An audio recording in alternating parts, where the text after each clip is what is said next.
Mauritanie à présent, Mohamed Ould Abdel Razouani a donc été investi président.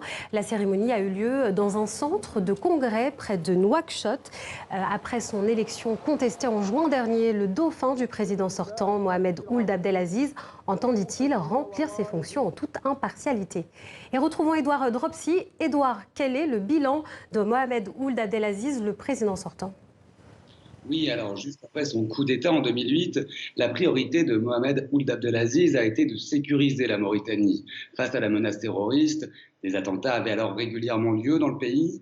Le putschiste a alors réformé l'armée en profondeur, réimplanté l'État dans des zones désertiques et a favorisé l'émergence du G5 Sahel. Tout cela avec l'aide de Mohamed Ould Razouani, qui a été son chef d'état-major pendant 10 ans et qui a été investi aujourd'hui président de la République. Mais si la sécurité de la Mauritanie a été assurée au cours des 10 dernières années, de nombreuses carences sont à déplorer.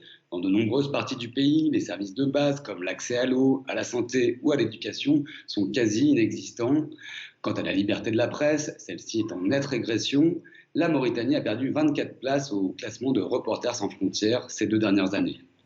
Et maintenant, quels sont les défis qui attendent le nouveau président ?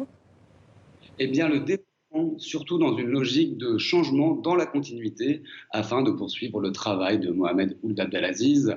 Son programme de campagne, un document de 52 pages, dense, promettait de résoudre tous les problèmes de la Mauritanie d'aujourd'hui. Il proposait notamment de développer les infrastructures, dont une dizaine de nouvelles routes, augmenter la production d'électricité ou encore de créer une agence d'inclusion sociale dans un pays où les discriminations ethniques sont une réalité. C'est d'ailleurs là-dessus que l'opposition avait mené sa campagne et au regard de l'élection contestée par cette même opposition, le nouveau président ne pourra pas faire l'impasse sur ces questions. Et pour mener à bien et surtout financer ces projets, il compte sur la manne financière que promet le projet gazier dit de la Grande Tortue à cheval entre le Sénégal et la Mauritanie.